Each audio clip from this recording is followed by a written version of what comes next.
Hey guys, welcome back to my channel. आप सुन रहे थे मेरे साथ लव यू जिंदगी। लव यू जिंदगी भाग 50। अभी नैना के मॉम डैड को लेकर चला गया। नैना भी बाकी घर वालों के साथ अंदर चली आई। सौंदर्या जी को अपने हॉस्पिटल जाना था, इसलिए वह तैयार होने चली गई। वहीं चौधरी साहब अपने ऑफिस के लिए निकल गए। घर में बस नौकर और भोला भैया के अलावा नैना और निवेदिता थी। निवेदिता अपने कमरे में चली आई। उसका फोन बजा। स्क्रीन दिखते ही उसके होठों पर मुस्कान तैर गई और उसने फोन उठाते हुए कहा, हे बेबी, मैं तुम्हें ही मिस कर रही थी। और देखो, तुमने फोन कर दिया। तुमने याद किया और मैं हाजिर। दूसरी तरफ से लड़के की आवाज आई। मतलब? निवेदिता ने थोड़ा हैरानी से कहा। अपने कमरे की खिड़की पर आओ, लड़के ने कहा। निवेदिता ने आकर खिड़की खोली तो जैसे ही सामने देखा, उसे सामने अपना लवर नजर आया, जो कि मुस्कुराते हुए निवेदिता को देख रहा था। इस वक्त निवेदिता के आश्चर्य की कोई खुशी की सीमा नहीं थी। वह मुस्कुरा उठी। तुम यहाँ क्या कर रहे हो? मुझे लगा तुम चले गए। तुम बाहर क्यों खड़े हो? निवेदिता ने कहा। ठीक है, मैं अंदर आ जाता हूँ। कहते हुए लड़का जैसे ही घर की तरफ बढ़ा, निवेदिता ने कहा, अरे नहीं, अंदर मत आना प्लीज। तुम तो ऐसे डर रही हो जैसे मैं तुम्हें खा जाऊंगा। अभी इतना डर रही हो तो फिर घर वालों से कैसे मिलवाओगी? लड़के ने अपने कदम रोककर कहा। वो मैं कर लूंगी। अच्छा सुनो। निवेदिता ने इतना ही कहा कि उसके कमरे का दरवाजा खोलकर अंदर आती नैना ने कहा, निवी, ये तुम्हारे लिए फेस पैक, तुम्हें चाहिए था ना? नैना को अपने कमरे में पाकर निवेदिता का गला सूख गया। उसने जल्दी से फोन रखा और लड़के को जाने का इशारा किया। लड़का वहां से चला गया। नैना ने उसे जाते हुए देख लिया, बस उसका चेहरा नहीं देख पाई। वो कौन था? नैना ने खिड़की के बाहर देखते हुए पूछा। कौन? कोई भी तो नहीं था भाभी। मैं तो अपनी दोस्त से बात कर रही थी, निवेदिता ने घबराए हुए स्वर में कहा। नैना ने टेबल पर रखा निवेदिता का फोन उठाकर स्क्रीन उसके सामने करके कहा, तो तुम्हारी दोस्त का नाम बेबी है, साथ में लाल दिल भी है। निवेदिता ने देखा जल्दबाजी में वह फोन काटना भूल गई थी। उसने झेंपते हुए नैना के हाथ से फोन लिया और कॉल काटकर कहा, सॉरी भाभी। नैना ने अपने हाथ बांधे और निवेदिता की तरफ देखकर पूछा, कब से चल रहा है ये सब? मैं और एनी 3 महीने पहले मिले थे, बेंगलोर के एक मॉल रोड में। उसके बाद मिलना जुलना होता रहा एंड एक दिन उसने मुझे प्रपोज कर दिया। वो प्रपोजल इतना स्वीट था कि मैं उसे ना कह सकी एंड हम रिलेशनशिप में आ गए। निवेदिता ने आखिरी शब्द धीमे स्वर में कहे। तो ये बात अभी को ये पता है? नैना ने फिर सवाल किया। नहीं, भाई को इस बारे में कुछ नहीं पता एंड आई होप कि आप भी उन्हें कुछ नहीं बताएंगी, निवेदिता ने मासूमियत से कहा। मैं उसे नहीं बताऊंगी, लेकिन तुम्हारा उस लड़के से एनी से ऐसे छुपकर बात करना गलत है। अगर वो तुम्हें पसंद है तो तुम्हें मॉम डैड को इस बारे में बता देना चाहिए, नैना ने कहा। मैं अभी अभी घर वापस आई हूं। अगर मैंने आते ही घर में उसके बारे में बता दिया तो पता नहीं मॉम कैसे रिएक्ट करेंगी और डैड तो मुझे मार ही डालेंगे, निवेदिता ने बिस्तर पर बैठते हुए कहा। पापा इतने भी डेंजर नहीं है। अच्छा, वैसे कहाँ का रहने वाला है ये लड़का? और फैमिली कहाँ है? कौन कौन है फैमिली में? क्या करता है? बैकग्राउंड कैसा है उसका? पता किया? तुम लड़कियों को ना 4 दिन में किसी से सच्चा प्यार हो जाता है और आंख बंद करके तुम उनके पीछे चल पड़ती हो। क्या उसने कभी अपने बारे में कुछ बताया? नैना एक सांस में सब कह गई और निवेदिता के सामने पड़े बीन बैग पर आ बैठी।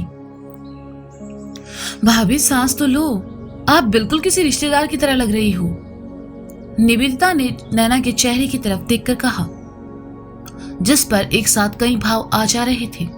हाँ, रियली? खैर छोड़ो, ये बताओ कि उसका नाम क्या है? नैना ने अपना सर झटक कर कहा। मैंने कभी उससे उसका नाम नहीं पूछा, बस उसके फ्रेंड्स उसे एनी कहकर बुलाते हैं और मैं भी, निवेदिता ने कहा। गजब ढक्कन लड़की हो। मतलब 3 महीने से तुम एक लड़के के साथ रिलेशनशिप में हो और तुम्हें उसका नाम तक नहीं पता? सरनेम पता है? नैना ने फिर पूछा। एनी मित्तल। हाँ, उसका सरनेम मित्तल है। निवेदिता ने याद करते हुए कहा। मित्तल शब्द सुनते ही नैना ने अपने दिमाग पर जोर डाला और उसकी नसें एक्टिवेट हो गई, लेकिन उसे याद नहीं आ रहा था कि ये नाम उसने कहाँ सुना है। उसने दिमाग पर जोर डालने की कोशिश की, लेकिन नहीं याद आया, तो उसने निवेदिता से कहा, अच्छा उसकी कोई तस्वीर है तुम्हारे पास? दिखाओ जरा। हाँ, ये देखिए। निवेदिता ने लड़के की एक फोटो निकालकर नैना की तरफ बढ़ा दी। अब इसे नैना की बुरी किस्मत कहें या कुछ और कि जैसे ही उसने फोन लिया वह फोटो उंगली के टच से स्लाइड हो गई और निवेदिता की किसी कॉलेज फ्रेंड की तस्वीर सामने आ गई। उस तस्वीर को देखकर नैना को तसल्ली हुई कि ये वो मित्तल नहीं था जिसके बारे में नैना सोच रही थी। नैना ने फोन वापस निवेदिता की तरफ बढ़ा दिया और कहा, लड़का तो अच्छा है, लेकिन अभी तुम्हें अपनी पढ़ाई और करियर पर ध्यान देना चाहिए, इन सब में नहीं। अच्छा भाभी, अगर मैं फ्यूचर में एनी के बारे में घर पर बताऊं तो क्या आप मुझे सपोर्ट करेंगी? निवेदिता ने कॉफी पीते हुए कहा, अगर तुम दोनों का प्यार सच्चा है तो जरूर, नैना ने मुस्कुराते हुए कहा। निवेदिता ने सुना तो कॉफी का कप साइड में रखा और नैना को हक करते हुए कहा, ओह भाभी, आप कितनी अच्छी हो, थैंक यू। अच्छा, मैं अपने कमरे में जा रही हूँ, मुझे थोड़ा काम है, नैना ने उठते हुए कहा और वहां से चली गई। निवेदिता भी खुशी खुशी अपनी कॉफी पीने लगी। अभी नैना के मॉम डैड को लेकर एयरपोर्ट पहुंचा। फ्लाइट में अभी टाइम था, लेकिन सभी जरूरी फॉर्मेलिटीज पूरी करने के लिए उन्हें 1 घंटे पहले अंदर जाना था।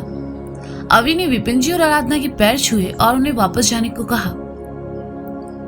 आराधना अभी को ढेर सारा प्यार करने लगी और खूब सारी नसीहतें देकर ट्रॉली सामान खींचने लगी। जाने से पहले विपिन जी अभी के पास आए और उसके हाथों को थामकर कहा, नैना का ख्याल रखना, मैं जानता हूँ थोड़ी अलहड़ है और उसमें काफी बचपना है, लेकिन धीरे धीरे वो आपको समझने लगेगी और अपनी जिम्मेदारियों को भी। उससे कोई गलती हो जाए तो उसे प्यार से समझा दीजिएगा।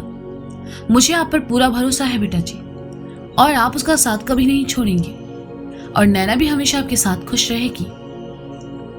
पापा, आप चिंता मत कीजिए, मैं नैना का खुद से भी ज्यादा ख्याल रखूंगा, आपको कभी शिकायत का मौका नहीं दूंगा, अभी ने कहा।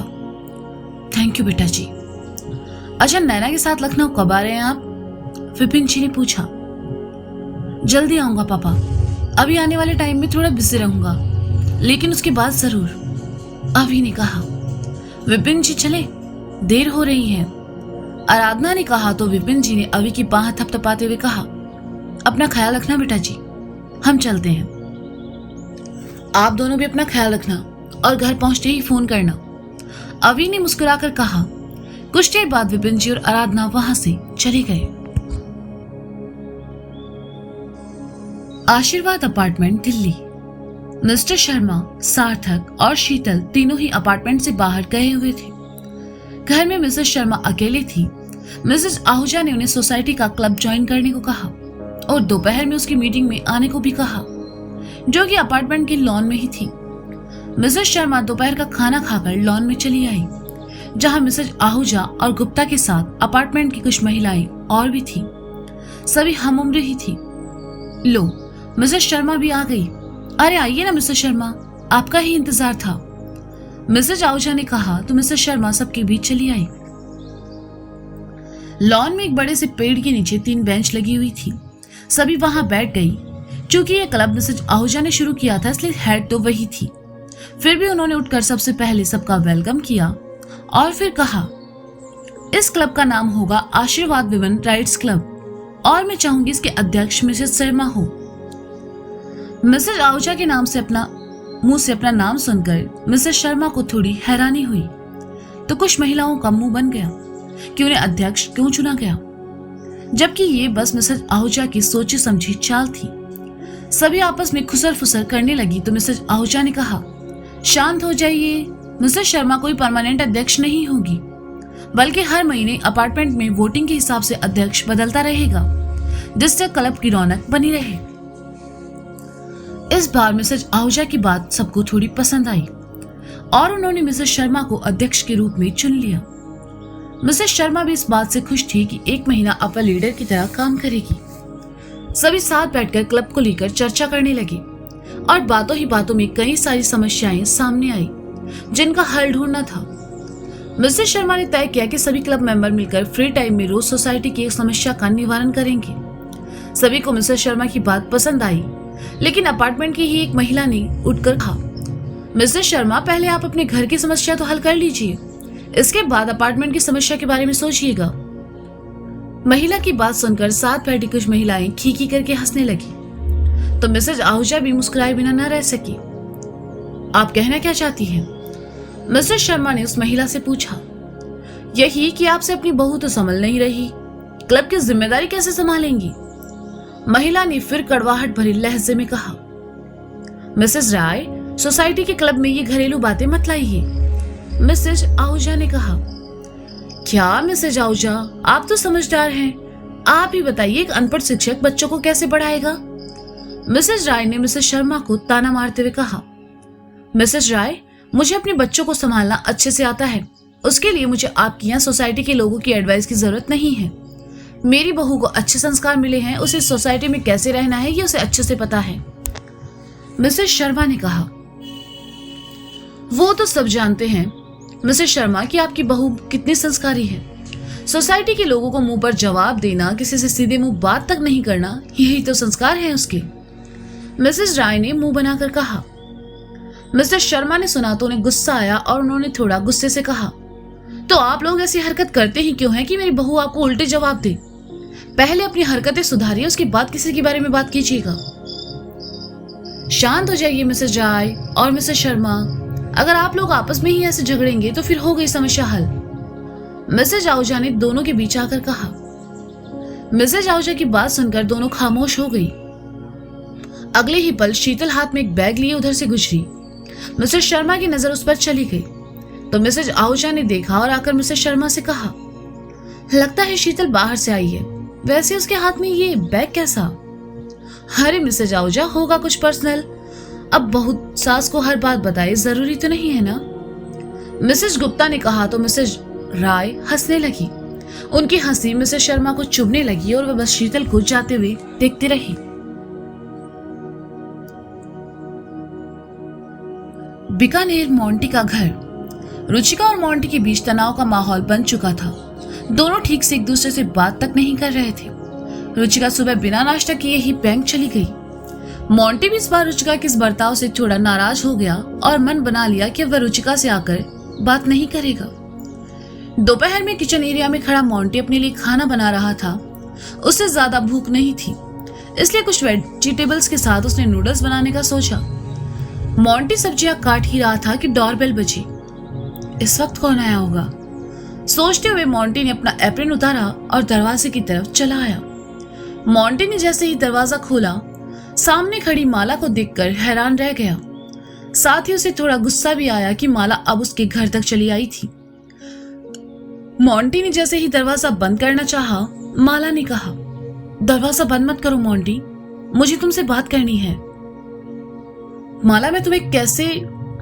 मोंटी ने कहा, लेकिन माला ने उसकी बात पूरी ही नहीं होने दी और कहा, प्लीज मोंटी, सिर्फ 2 मिनट, उसके बाद मैं चली जाऊंगी। मोंटी ने दरवाजा खोल दिया और साइड हो गया। माला अंदर चली आई। उसने एक नजर घर को देखा और कहा, रुचिका?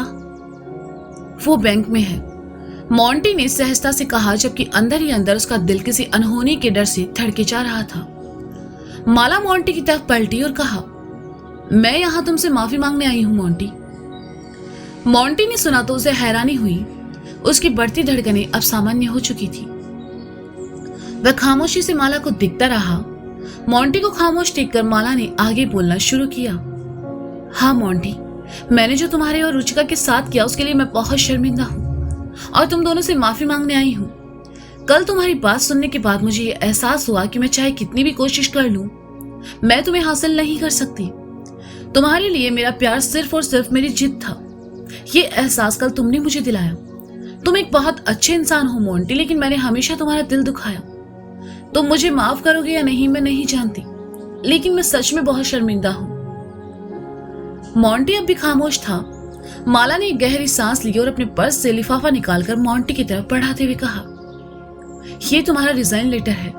मिस्टर अरोड़ा ने इसे रिजेक्ट कर दिया है। तुम फिर से अपना ऑफिस ज्वाइन कर सकते हो। आज शाम मेरी फ्लाइट है।